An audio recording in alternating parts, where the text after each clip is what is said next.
So Irigaray to be 2, part 2.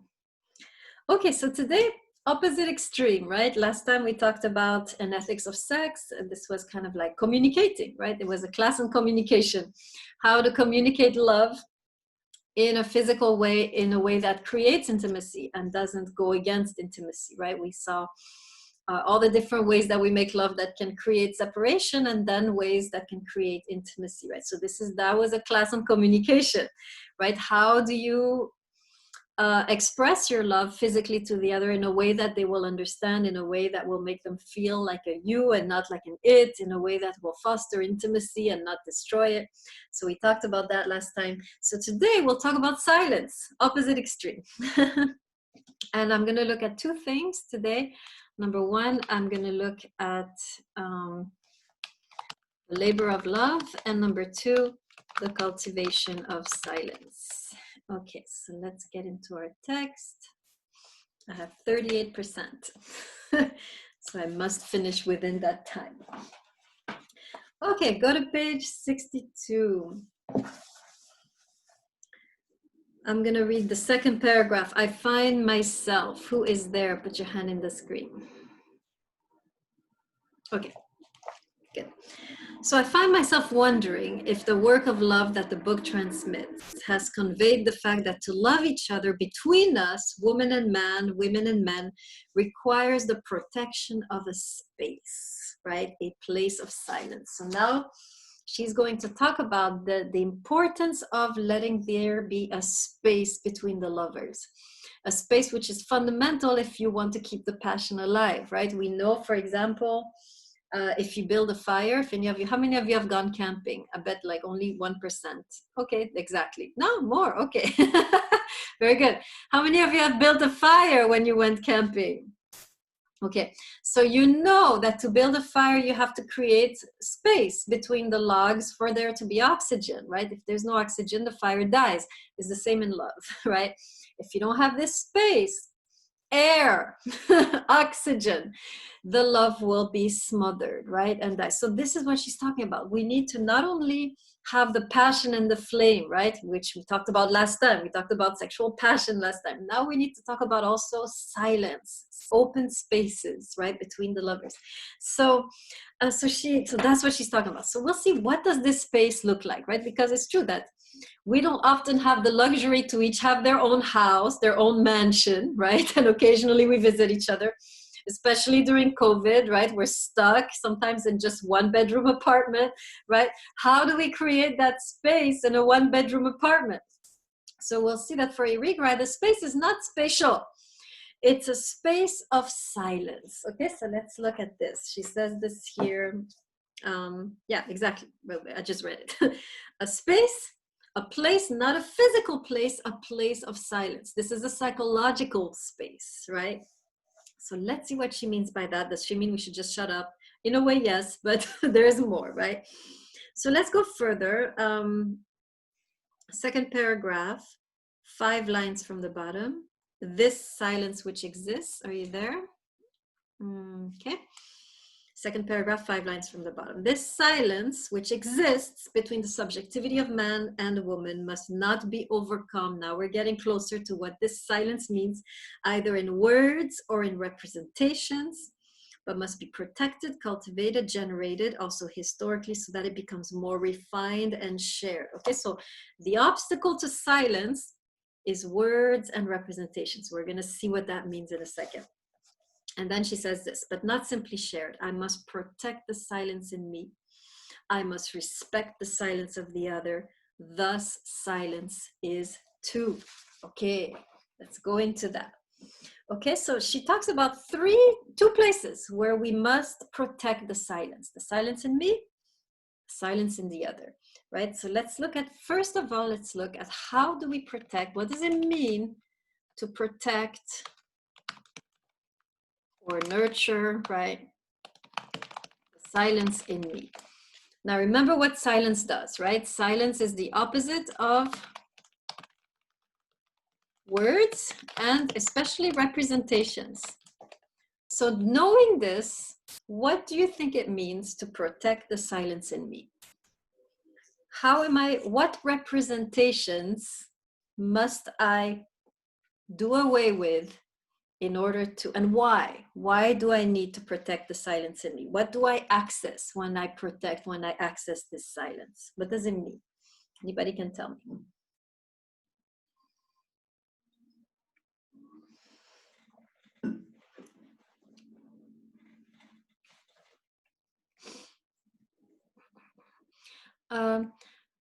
What does it mean to protect myself from representations or scripts that other people might have about who I should be? What would that avoid sorry, label. Blades, can't hear you. Oh. Let me go to Wrestler, and then we can come back to you, Blades. You're muted. Oh no, I'm muting everyone. Okay. Sorry. Go ahead, Blades, and then I'll get Wrestler and Medina. Go ahead. I think it would be like to remove labels or like anything that would be restrictive to someone's personal growth. So here we're talking about the silence in me. So what does it mean? You're talking about someone else. You, not someone else. Okay, get back to me then. Okay, Gogas, you're on the right track. Hold on, let me get the other two. So this was Wrestler and then Medina and then Gogas. I think also like representations is about like often like what people associate with regards to you. It's not about you in general. So I think that it's kind of understanding what like where you are at as opposed to like how other people are perceiving you based on like the other people that you're associating yourself with.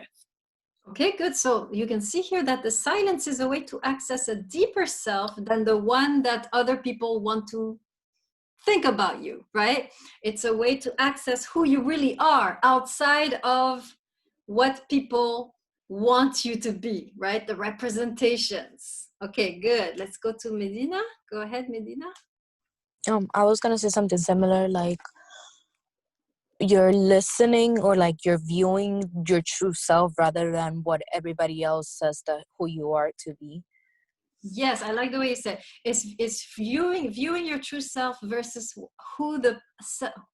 who people say you ought to be, right? People will come in with representations. This is how you should be. This is who you should date. This is what you should be doing at this point of your life, right?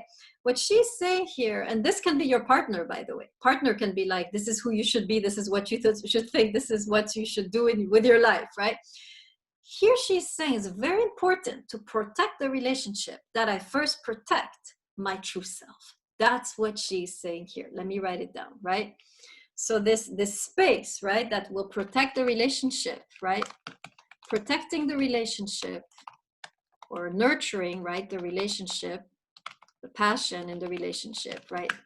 First thing you have to do, right, entails, right, the protection of my true self, which we can often lose and forget. We are often told who we should be by our society, by our parents, by our partners.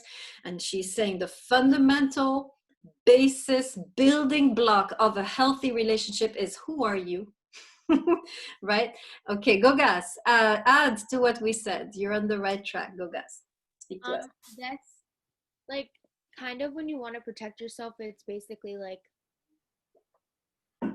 similar to what everybody else basically was saying. It's like protecting yourself from what other people want you to be, and for you to have your own self-growth and to know like your worth. This way you can create your self-respect for your own self and not for everybody else to have that like view towards you, I guess. Very good, right? Part of knowing who you truly are is knowing your true worth, right? And therefore knowing, right, that you have a price, right? In a way, knowing, right? And therefore teaching the others to respect your true worth, right? So absolutely, this is all connected, right? Now, Blades, would you want us to loop back to you? Well, I suppose it would be kind of reflecting that same kind of space in another person, so not restricting their own authentic true self. We're getting there, Blades. You're jumping. You're jumping again? Yes, we're getting to the other. Just first to us, right? Right. Before we can respect the other, There needs to be a self. See, in this class, we have done a lot about sacrificing the self, killing the ego, hoping for the other. The whole class has been really centered on the other from the beginning. We saw this with the Song of Songs. The woman is entirely right. We saw this with Plato, Diotima. We saw this later with Rumi. This is the first time that we have an author saying, before you can do anything with the other, you need to know yourself.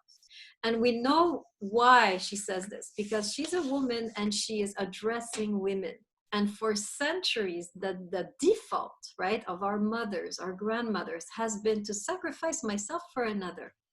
In other words, I am very much attuned to what you want and what you desire as a woman, right? But I forget in the process, and we see this with our mothers, our grandmothers, our great-grandmothers, we forget who we are and what we desire, our dreams, our visions, our, right? What Irigaray is saying, before you can really be in relationship, a real relationship where you have two, remember the title of the book, To Be Two. There needs to be two for there to be a relationship. You have to be in tune with who you are. Who are you? What are your deepest desires? What are your aspirations? What are your dreams? One thing that she would ask us to do as women tonight, this is the homework for the women of the class, is to write down 10 desires that you have forgotten in the process of being in relationship. Very often we sacrifice who we are in order to be in a relationship. And Irigaray is saying, when you do this, you're not helping the relationship. You think you're helping the relationship by sacrificing your dreams, sacrificing your desires, sacrificing sometimes your integrity, your self-respect. You think you're helping the relationship. Actually, she says, you are destroying the passion.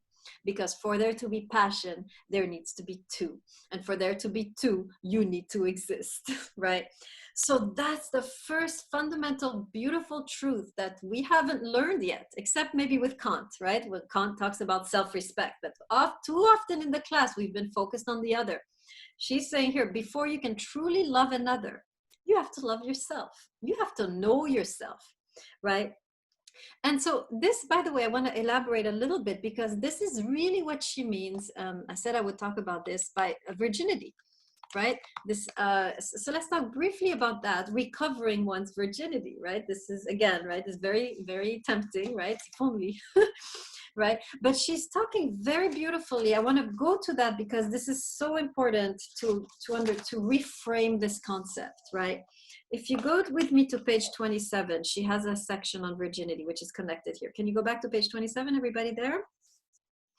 Okay, this is where she's talking about the caress, but then she has a small section on virginity. So I want to read that because this is what it means to find silence in oneself. So this is paragraph 1, 2, 3, 4, 5, 6.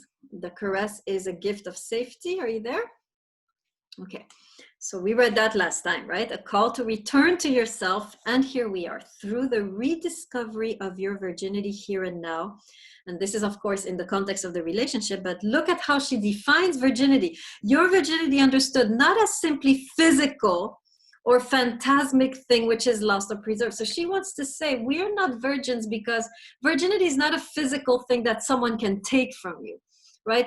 There is the expression that we use, right? He took my virginity, right? For example, a woman will say that of a man who kind of, you know, approached her a little too forcefully, or maybe she wasn't consenting completely. He took it. You cannot take it, right? This is not something physical that someone can alter, right? She continues. It's not lost or preserved, violable or inviolable. You can't violate or not violate. She continues and she says, I think of virginity instead as, make sure you underline this, as your repose within yourself, in yourself, you as irreducible to me, irreducible to what is common in community. In other words, repose, right? Repose is rest. So virginity, she calls it to be at rest in oneself. Or we could say to be at home in oneself. To know oneself and to have accepted oneself, right? Independently, by the way, I'm writing all this down, of your partner and of what the community tells you to be, right? So I wrote this, right? Virginity is to rest in oneself, to be at home in oneself, to know oneself, to have accepted oneself independently of what your partner wants for you and of what your community wants for you, right? Very often we forge ourselves, first of all, in connection to what our parents tell us we should do, our religion tells us we should be, our society tells us we should be, and we become this self, right? But this is an artificial self, she says, right? Ultimately, we have to shed that and connect more deeply into who I really am myself, outside of the scripts of my community.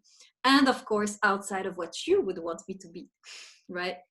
So very profound idea. There's a beautiful quote.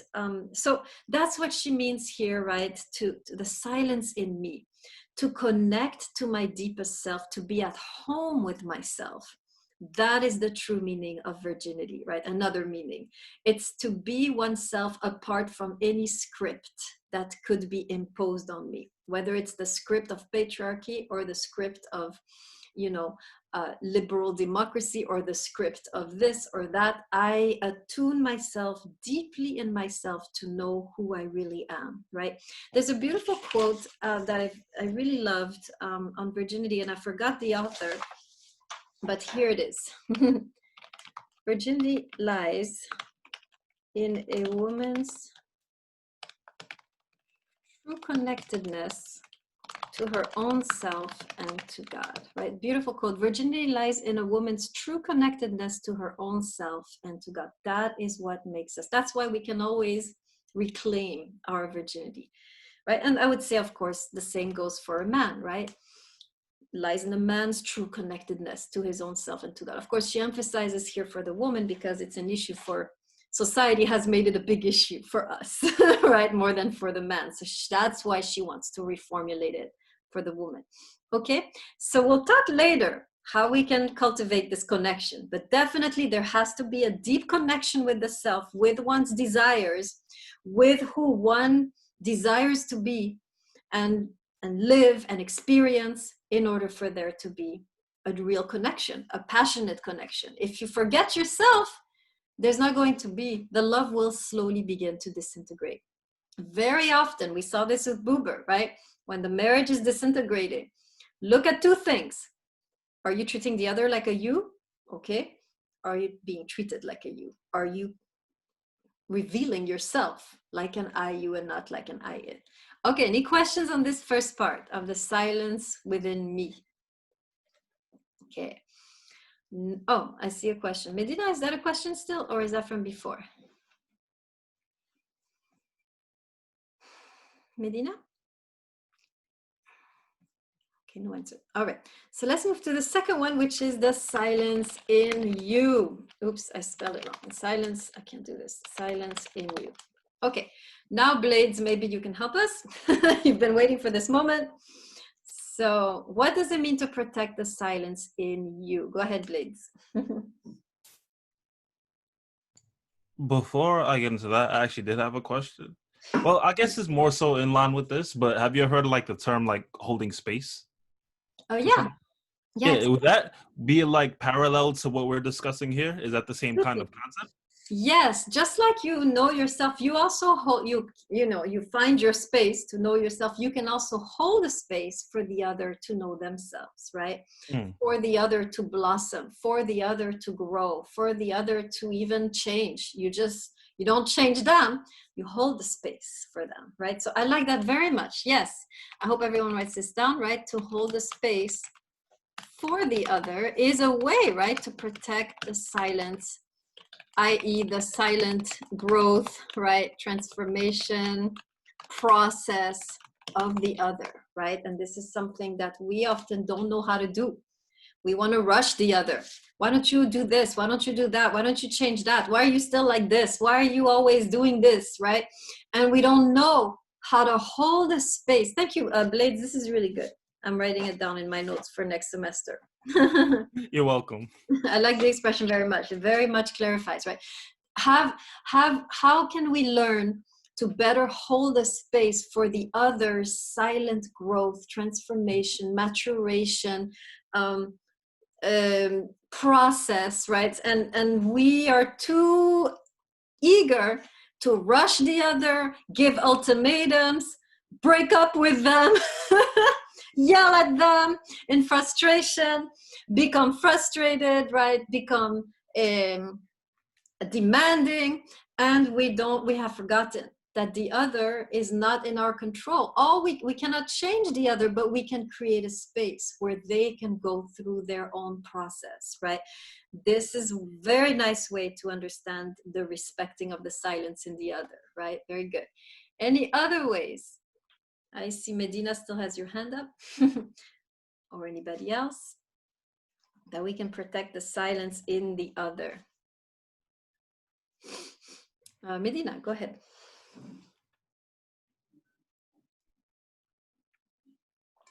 Nope, still not there. Okay. All right, good. So, so really an invitation, not only to know ourselves, but to respect the blossoming of the other, right? So let me say that, right? So another way to understand the silence in you, right, would be to, I hate the spell check, respect the blossoming, the timing, the evolution of the other, to allow them to be, right? To be themselves, obviously, right?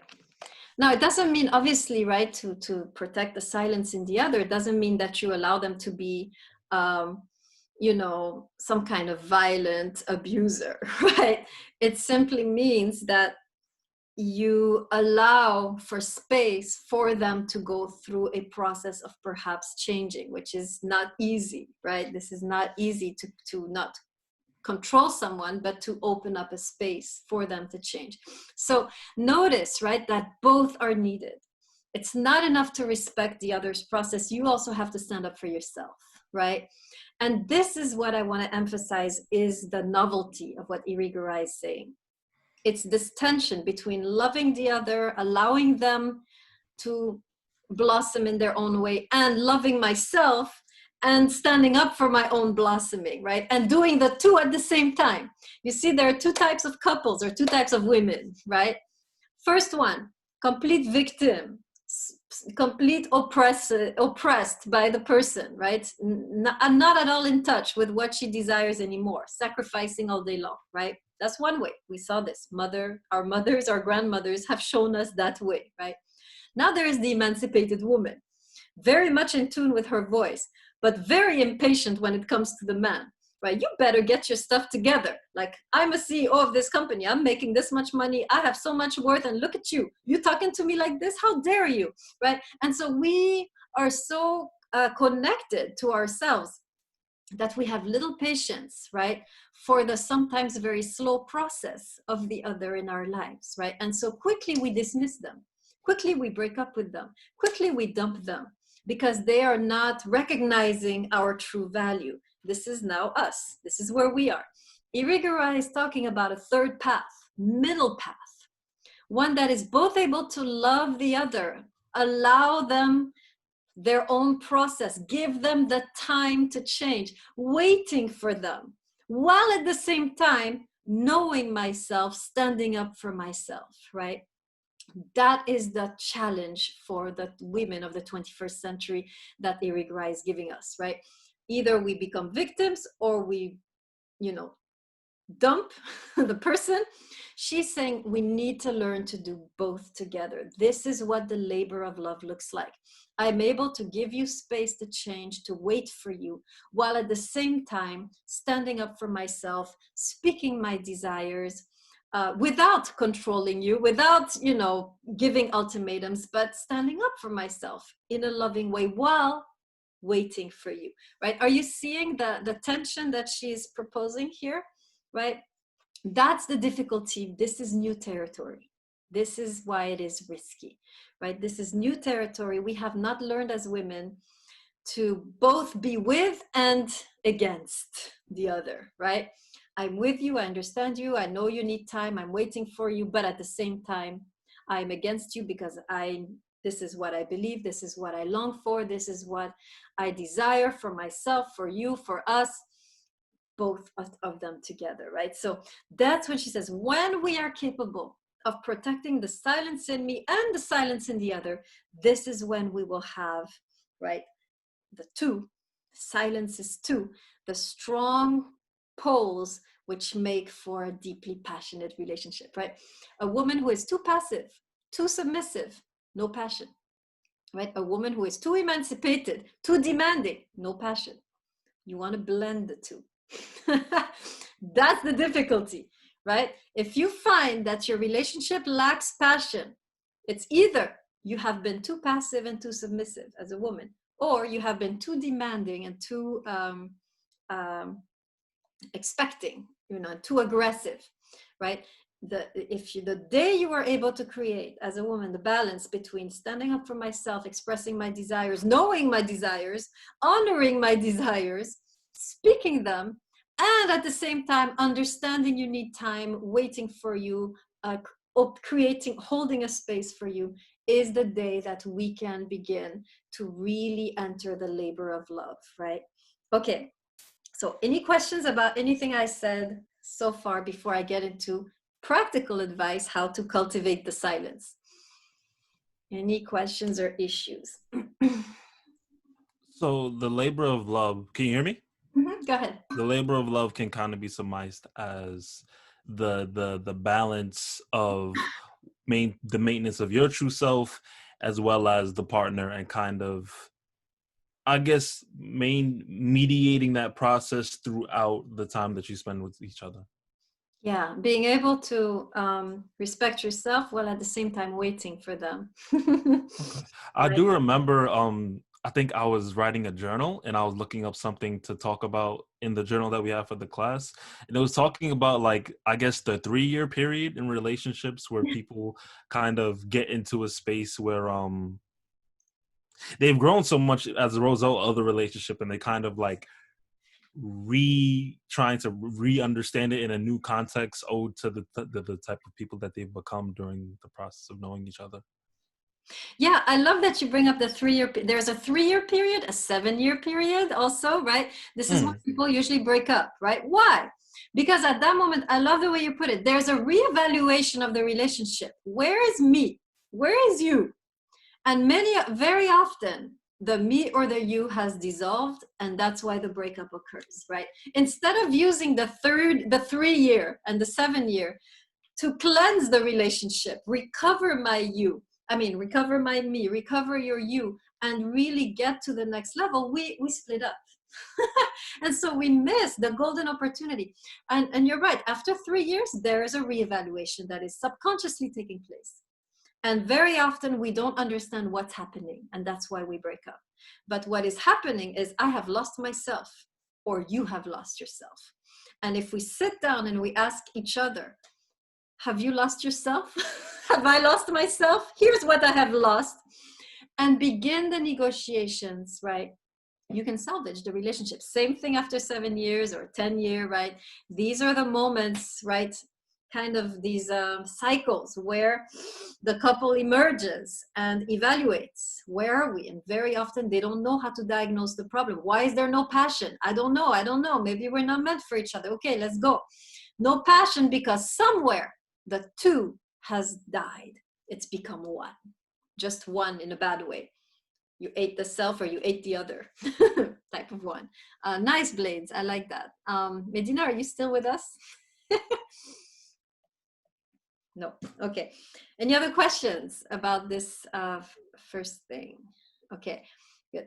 So now let's look into more practical, right? The cultivation of silence. So here, Irigaray is going to bring in some of the Eastern wisdom, right? Irigaray has delved a lot into Eastern philosophy, which she finds to be an antidote to Western philosophy, which she thinks is very sick, right?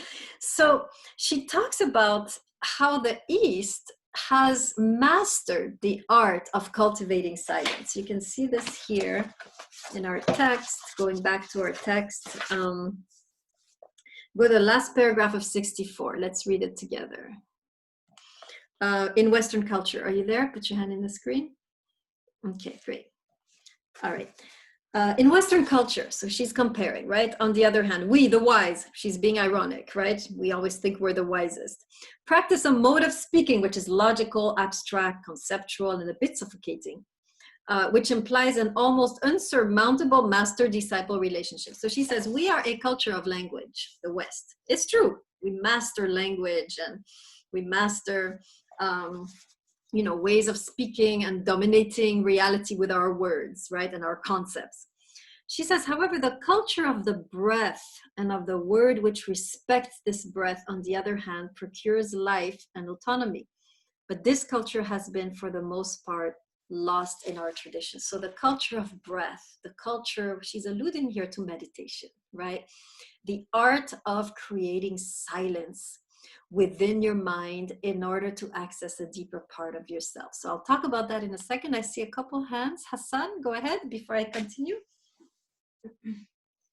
Yeah, it was just reminding me of remember how we went over Kierkegaard and Hasidism and Rumi and Sufism? Mhm. So we were going over this in another class, but in the medieval age, the Jewish community was being influenced by Islamic Sufism in Egypt, and even though they weren't the Hasidics of the 18th century, they were called Hasids in Egypt because of the way that they practice.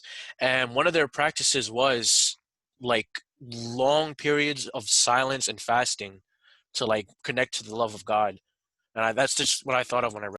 Yeah. I didn't include that in my response because I was already almost 2 pages. So, but yeah. Okay, very good. Yes, absolutely, right? So this is a tradition which you find obviously in the East, in Buddhism and in Hinduism, but you also find it occasionally in Christianity and Judaism, as Hassan mentioned, in Islam, right, through Sufism. So let's talk a little bit about meditation and why it's so important here for Irigaray and why it helps relationships, right? We don't think of meditation as helping our relationships. So first of all, let's talk about what is meditation, right? It's because this is really something practical you can do to enhance your relationships, right? It's not just about yourself. So meditation is basically this. You fall silent, obviously, but what you want to silence is also your mind. Why? Because the mind is the scripts. The mind is all of the representations of how things should be, how the other should be, how you should be, right? This is what everybody taught you. This is the voices of society, the voices of religion, the voices of your parents, the voices of your teachers, how things ought to be, how you should be, how they should be. And very often it is these voices that create problems, right? Very often we come to problems because we say, oh, the other is not fitting inside the script I have, that how things should be, right? Or we force ourselves to fit into the script. And so meditation is a way to silence the mind, silence those voices of society. Why? In order to reach a deeper voice, which is one's true voice, right? And so there is, according to Eastern thought, a deeper layer of being than what we have been taught to be. And the only way to access your true self, right, which amounts to the voice of God or the voice of the true self, is to silence those outside voices, right? And so some of you, I don't know if how many of you have tried to meditate before? Let's see, some hands. Okay, like 2 people. It's hard, right, to silence the voices. So, but the meditation is gives you techniques, right? There are many types of meditations, but and they all give you certain techniques how you can still your mind, right? You can either focus on your breathing, or you can focus on a candle, or you can focus on outsides. And there are many ways to make your mind focus on something else than the thoughts, right? That's the goal of meditation, to shift the focus of your mind away from your thoughts to something else. Once you move away from your thoughts and still your mind, as you become a practitioner, it's not immediate, as you practice this, slowly, slowly, slowly, you're going to get to a deeper level and you're going to access your true self, your true dreams, your true aspirations, your true name, your true calling. And then you can move from that place, right? And that's what she's suggesting we need to learn to do, right? Okay, there's a couple of people. Yeah, so some of you struggling, right? Prashad, Blades. And then there's still Hassan. Did you want to add, or is that from before? From before. Okay, good. Yes, so absolutely, right? So, I mean, I do teach, when I teach 101, which is rare, I teach meditation, right? Because 101, I teach it as a philosophy of happiness class. And to be happy, I believe one must have basis of meditation, right? So we can talk more after class if you want to know a little more, right? But for now, she's really saying there are techniques out there in the East, one of them being meditation, to help us connect to the silent self, right? Not all the voices saying, I'm this, I'm that, I should be this, I should be that. No, we enter the silence, and as we do so, we enter the self, which can only be found in the silence, right? The true self, the silent self. And then we begin to know what is to be done next. Who are we really? And so forth.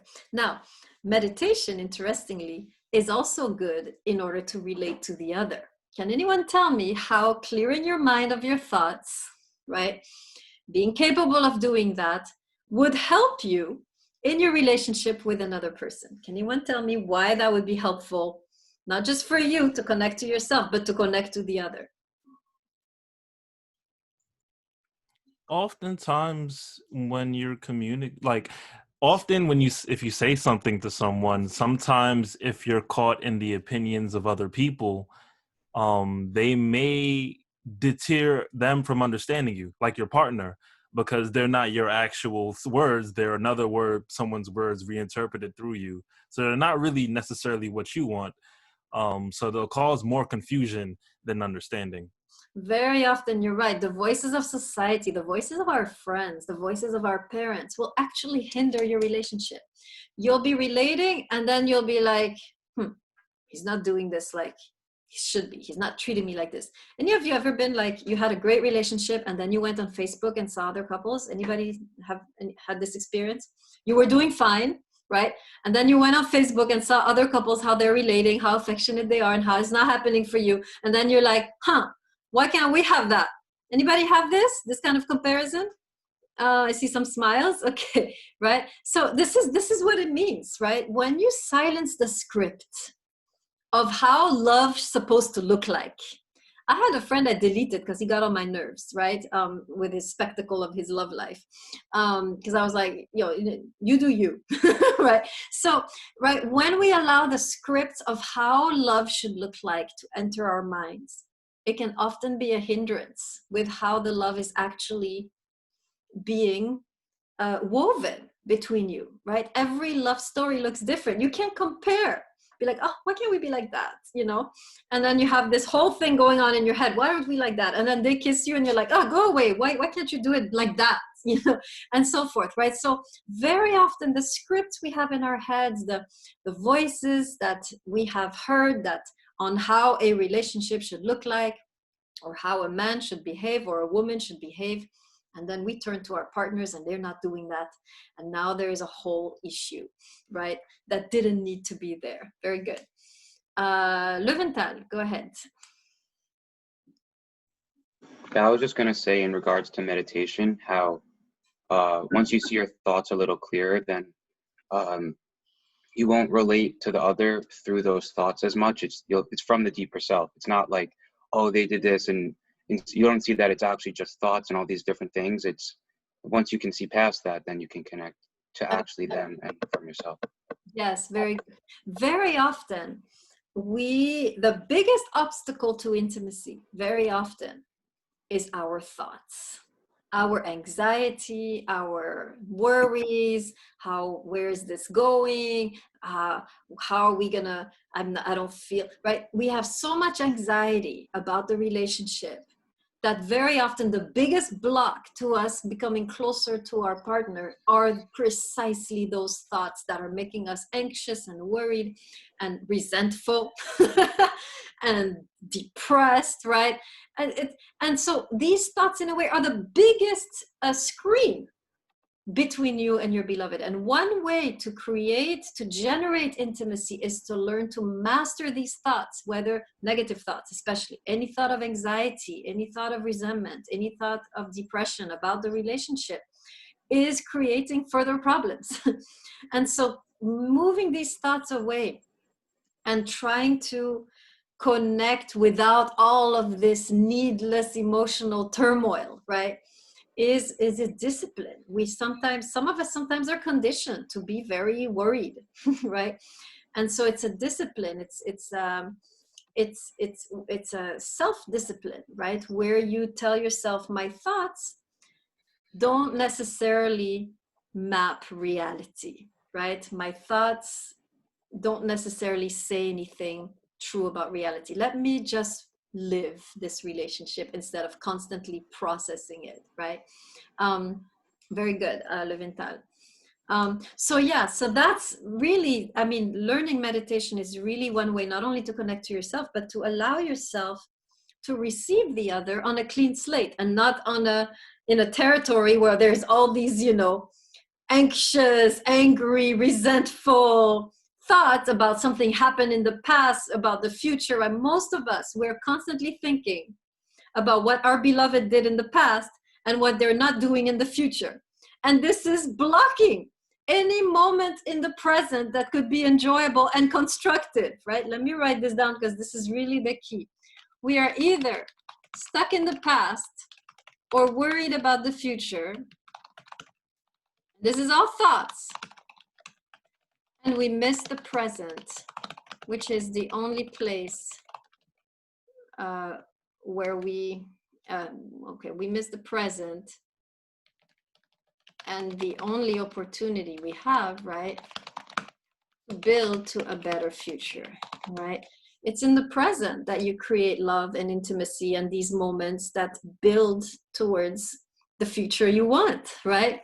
It's in the present that you create communication and understanding and, right, and respect, which build towards the future you want. But if you're stuck in the past or stuck in the future, you miss the only chance you have to labor, right? To work on the relationship, to nurture the relationship, to create what you want. You miss the only opportunity you have to create the relationship that you want. And that's why it's so important to learn to control these thoughts so that you can be fully in the present, fully receiving, fully engaging, fully being, like Irigaray says, completely attentive, right? This is on page 65. Let's go there really quick.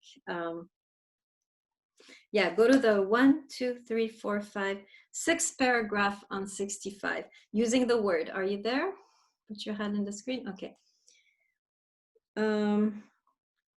Yeah, using the word for sharing requires a defense of silence which respects the life and identity of each person beyond the fact that I must be quiet to be attentive to the difference of the other, etc. So I want to stop on this idea that I must be quiet in order to be attentive, right?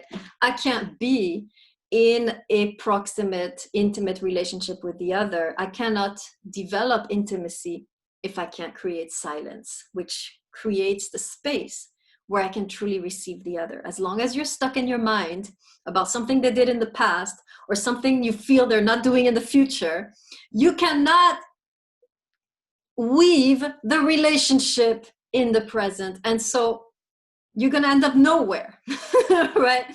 So that's why she's saying, so important to learn to cultivate silence for me and for you, right? Any questions on this so far?